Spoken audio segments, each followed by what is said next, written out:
जयपुर वासियों को उपदेश का समापन भगवान ने एक ही बात कही कि संसार सागर से तरना ये मनुष्य का धर्म है और तरने की रास्ता मेरी भक्ति है और भक्ति स्वतंत्र है और सब गुणों की खान है। अब भगवान ने अंत में एक ही बात कह दी कि मम गुण ग्राम नाम रत, मेरे गुणों का हमेशा ध्यान करना, अवगुण नहीं देखना। और नाम रत, मेरे नाम में हर वक्त रति मति और गति तीनों, रति राम नाम सो, मति राम नाम सो, गति राम नाम सो। ऐसे गत ममता मत मोह, ये अपनी ममता के जाल को समेट के तो क्या होगा कि तेई कर सुख सोई जान ही पर आनंद संदो, ऐसा परम सुख उसको प्राप्त होगा कि जैसे कोई रसगुल्ला खाए तो उसको पता लगे कि मिठास क्या। गोस्वामी जी महाराज फिर कहते रहे, नहीं गलत, शंकर जी बाबा उमा अबधवासी नर नारी कृतारत रूप अत्यंत कृतार्थ हैं, कितना पुण्य किया इसकी कोई सीमा नहीं है कि ब्रह्म सच्चिदानंद तो सच्चिदानंद भगवान राम है, वो वहाँ के राजा है। अब यहाँ तो गोस्वामी जी महाराज ने तो उपदेश कह के अपने आप को थोड़ा सा ये रेस्ट्रिक्ट करने की कोशिश करी कि इससे आगे की कथा मैं कितनी कहूँ, और क्योंकि हरि अनंत हरि कथा अनंता, अब रामायण का समापन तो एक बार करना ही पड़ेगा। फिर दोबारा से दूसरे ग्रंथों में गोस्वामी जी ने जो बातें रामचरितमानस में नहीं लिख पाए वो उन्होंने लिखी। अब यहाँ पर गोस्वामी जी महाराज फिर आगे चलते हुए कह रहे हैं, एक बार वशिष्ठ मुनि आए, राम सुखदाम सुनाए। वशिष्ठ जी महाराज आए राम जी का। अब तक तो राम जी वशिष्ठ जी के पास जाते थे, गुरु जी थे, लेकिन अभी अब राजा हो गए तब जो है गुरु जी राम जी के पास आए और राम जी से हाथ जोड़ के विनय कर रहे हैं कि महाराज अब मेरी कोई विनती सुन लो। ब्रह्मा जी के मानसी पुत्र हैं और ब्रह्मा जी ने ये कह के अयोध्या की राजा दशरथ की पुरोहिताई, सूर्यवंश की पुरोहिताई इनको दी कि देखो इस वंश की पुरोहिताई करने से इस वंश में भगवान राम का जन्म होगा और तुम्हें राम जी के दर्शन मिलेंगे और राम जी को प्राप्त हो जाओगे। तो इससे ज़्यादा बड़ा पुण्य का क्या काम होगा। इसीलिए अब वशिष्ठ जी महाराज वही अपने मन की बात को राम जी से कह रहे हैं, राम सुनाओ मोने का कर जोड़ी और कृपा सिंधु बिनती कछु मोरी। मैं अच्छी तरह से महाराज आपको जानता हूँ, आप सच्चिदानंद घन भगवान हो, लेकिन आप जो यहाँ चरित्र कर रहे हो उसे देख के भी मुझे संदेह भ्रम हो जाता है कि वास्तव में आप सच्चिदानंद घन ब्रह्म हो या अवधपुर के राजा ही हो।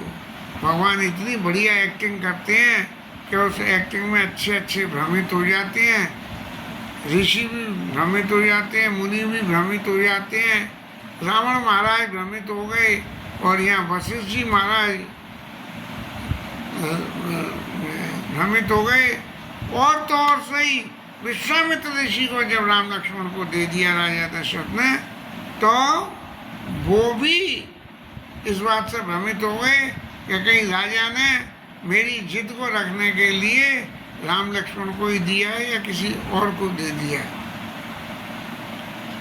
अब वशिष्ठ जी महाराज कह रहे हैं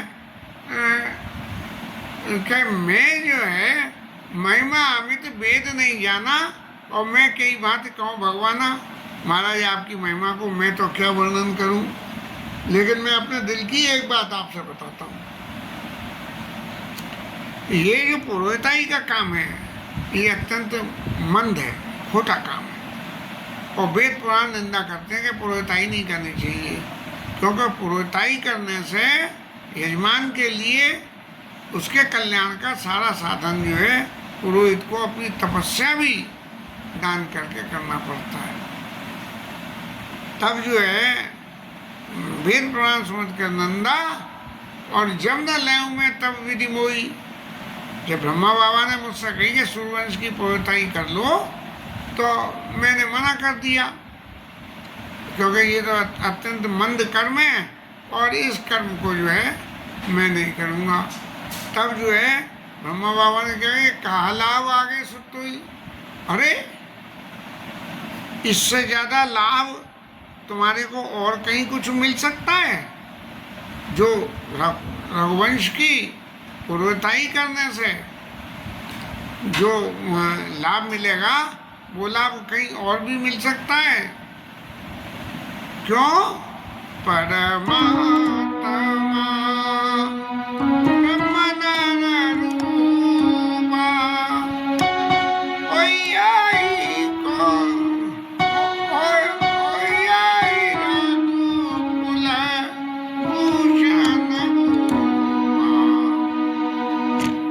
रूप में परमात्मा स्वयं जो है रकुल में आवेंगे।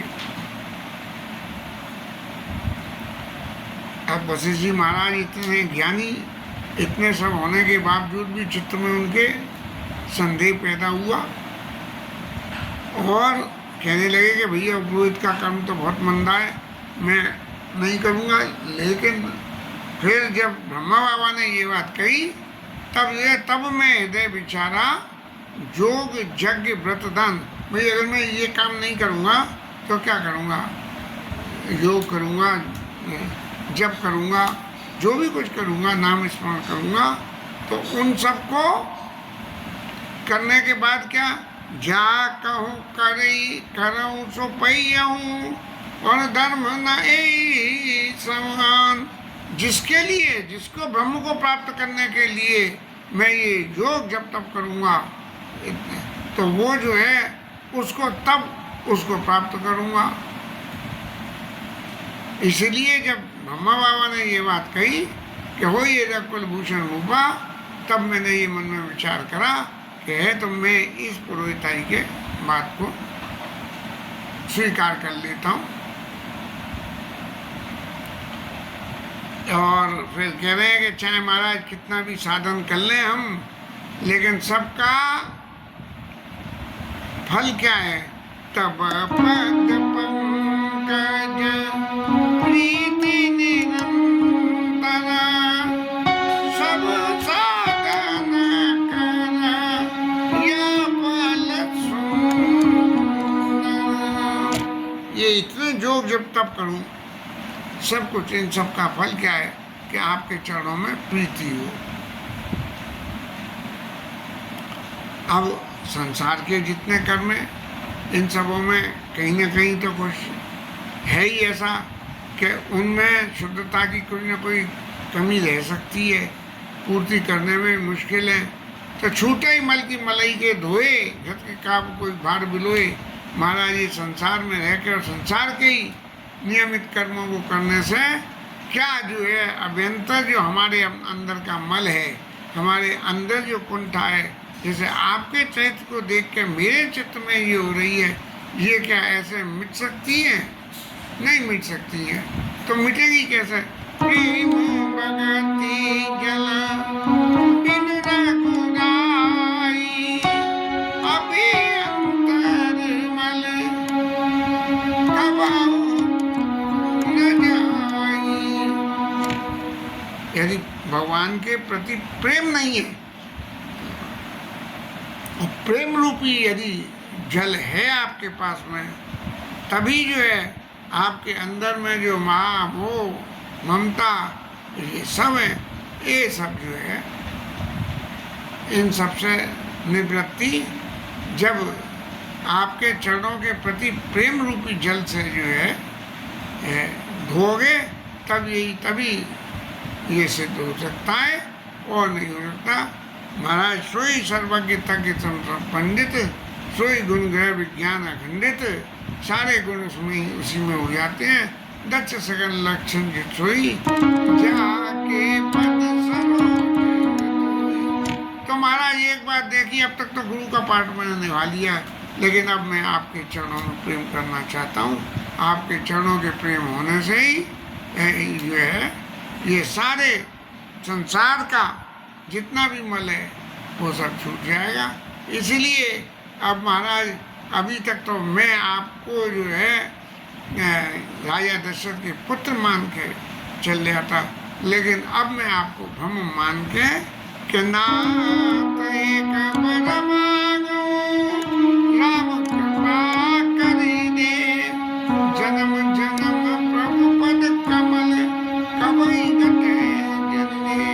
महाराज चाहे कहीं जन्म लूं, कुछ भी करूं, आपके चरणों में मेरा प्रेम कभी घटे नहीं। ऐसा वशिष्ठ जी महाराज ने करके और अपनी जिम्मेदारी उतार के और अपने घर पे आ गए। राम जी महाराज को बड़ा अच्छा लगा क्या कि देखो अब ये संवरण लीला करने का समय आ रहा है, और वशिष्ठ जी महाराज उस हकीकत को सभी को जान गए। हनुमान जी जो है भाइयों के सबको संग लेके इवनिंग वॉक के लिए या मॉर्निंग वॉक के लिए गए, और संग में दान देने के लिए जो है सामान संग ले गए। चल के गए तो थोड़ी थकान हो गई, भरत जी महाराज ने अपना पीताम्बर बिछा दिया, राम जी महाराज बैठ गए और सब भाई राम जी की सेवा करने लगे। और हनुमान जी महाराज का क्या हुआ कि इन सबको सेवा करते देख के मारुत सुत तवा मारुत करई, उलट वपुष लोचन जल भरई। अब हनुमान जी और तो सब सेवा करने लगे, और हनुमान जी महाराज पंखा लेके हवा करने लगे। शंकर जी महाराज कह रहे हैं कि देखो हनुमान कैसी भगवान की सेवा करते हैं। बोले गिरिजा जा सुप्रीत सेवकाई, बार बार प्रभु निर्मुख गाई। भगवान ने हनुमान जी की सेवा की, बार बार अपने मुंह से व्याख्या करी है। अब ये जो भगवान ने व्याख्या करी, ये तो व्याख्या हनुमान जी के प्रेम की, इसके साथ में यहाँ ये लीला विश्राम हुई। लेकिन नारद बाबा जो है वो फिर दोबारा भगवान के राज्याभिषेक के रामचरितमानस में नारद बाबा 3 दफे आए। एक बार तो यहाँ आए राज्याभिषेक में, एक बार किष्किंधा कांड में आए, और एक बार लंका कांड में आए। जब युद्ध हो रहा था कि से दुखित हो तो वैदेही महाराज जानकी मैया बहुत दुख पा रही है, इसीलिए आप जो है इस रावण का तुरंत वध कर दीजिए।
पार्वती जी, ये जो मैंने इतनी लंबी चौड़ी आपको कथा सुनाई है, ये मैंने कैसे सुनाई है?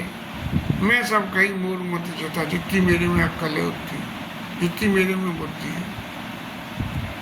लेकिन यहाँ थोड़ा फर्क ये हो गया कि पार्वती मैया ने विनती कही थी, वर्णो रघुवर विशद जसु श्रुति सिद्धांत निचोड़। श्रुतियों का जो सिद्धांत है उसका जो निचोड़ है वो निचोड़ बताना महाराज। ऐसे नहीं कि राम ब्रह्म है, बोले नहीं मानो तो जाके परीक्षा ले लो, ऐसे नहीं। जो श्रुतियों का सिद्धांत है वो बताना। और शंकर जी महाराज ने फिर भी इतना कहने के बाद भी मैं सब कही मूर्खमती जथा, जैसी मेरे में बुद्धि है, जैसा मैंने भगवान को समझा वो कही।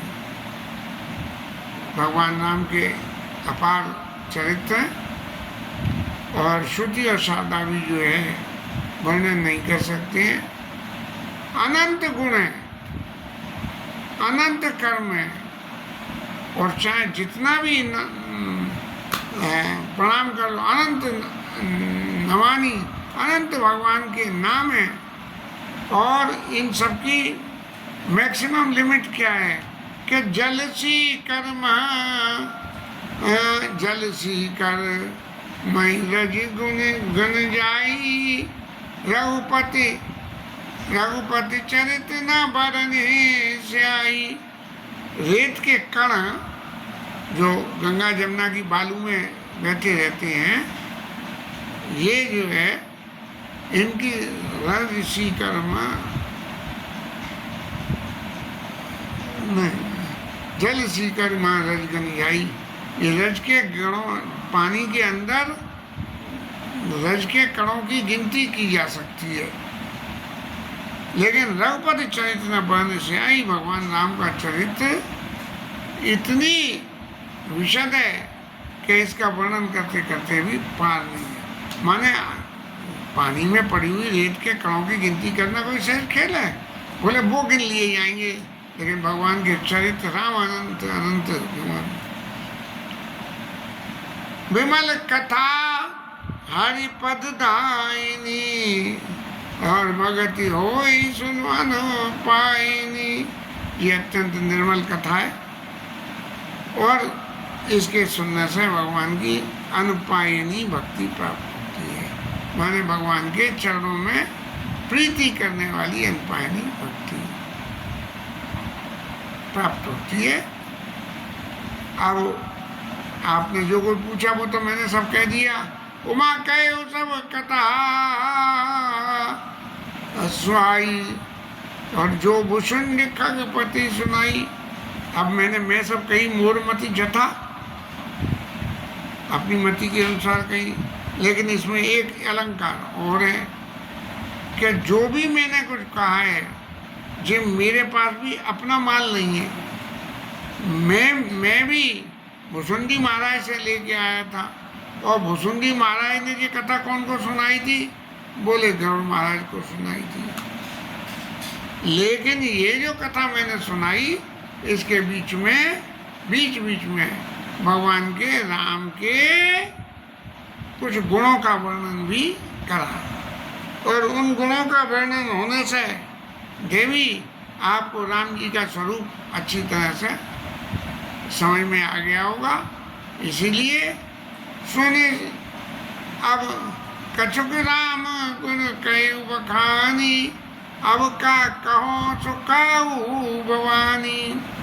अब शंकर जी महाराज कह रहे हैं कि देखो भवानी, ये राम कथा को तो विश्राम का समय आ गया, तुमने पूछा वो मैंने बता दिया, सबने जवाब दे दिए, और भगवान राम के गुण और सुना दिए तुम्हें। अब जब शंकर जी ने ये बात कही तो पूछी कि अब कुछ और भी सुनना है कि मन भर गया कथा सुनते सुनते। तब पार्वती मैया कहने लगी बड़े खुश हो के, और सबसे पहले तो शंकर जी महाराज के उन्होंने मक्खन लगाया कि महाराज मैं धन्य हो गई, ये संसार के भय को मिटाने वाले भगवान राम के गुणों को सुन के, और मैं धन्य हुई। और धन्य क्या हुई, जो पहले जन्म में मोह पैदा हुआ था सती चरित्र में, वो भी सब मिट कर जो है वो भग गया। और राम जी का प्रताप और प्रभाव क्या है, ये मुझे अब सब पता लग गई है। और महाराज नाथ तवा नन ससि सर्वत कथा सुधा रघुवीर, श्रवण पट पुटन मन पान करी नहीं अगात मत धीर। अब आप तो कह रहे हो कि मैं ये कथा विश्राम कर रहा हूँ, लेकिन हाँ, राम कथा इतनी सुंदर है, राम कथा अमृत के समान है। और आपका मुख चंद्रमा के समान है, चंद्रमा में अमृत होता है। और श्रवण पुटन मन पान करी, ये चंद्रमा का जो अमृत होता है, उसकी कथा रूपी अमृत को पान कर नहीं अगात मत धीर, मेरा मन थकता नहीं है। महाराज आप पूछ रहे हो कि मैं क्या कहूँ, अब क्या कहूँ, तो कहूँ भवानी। और फिर पार्वती मैया ने थोड़े से और अलंकार की भाषा में कुछ कहा कि जीवन मुक्ति मा मुनि जेहु हरे गुण सुनई निरंतर तेहु। जीवन से जो मुक्ति पा गई, जिसको संसार के कामों से कुछ लेना देना नहीं, वो भी निरंतर राम जी की कथा को सुनते जाए। और अगर इस संसार सागर से पार जाना है तो राम कथा था कहूँ तरनावा। पार जाने के लिए राम जी की कथा एक बहुत मजबूत नाव है, जो विषयी का पुण्य हरे हरे गुण ग्रामा और श्रवण सुखद और मन अभिराना। जो विषयी जीव हैं, जिन्हें विषय भोग की बातें अच्छी लगती हैं, उनके लिए भी भगवान की कथा में अलंकार में जगह है। माने जो प्रेम प्रसंग है इसमें, पुष्प वाटिका के प्रसंग, जानकी जी के विवाह के प्रसंग, ये सब जो हैं उनके लिए भी बहुत श्रवण सुखद और मनोविरामा, मन को अच्छे लगने। हम बच्चे थे, बाबा रामायण पढ़वा में, बालकों का क्या मन लगे रामायण पढ़वा में, और व्याख्या खुद करें बाबा। जब व्याख्या खुद करें तो पूछे कहाँ से पढ़ोगे, तो महाराज पुष्प वाटिका का प्रसंग पढ़ो, माँ राम जानकी का मिलन है, तो मिलने वाली बात को पढ़ो।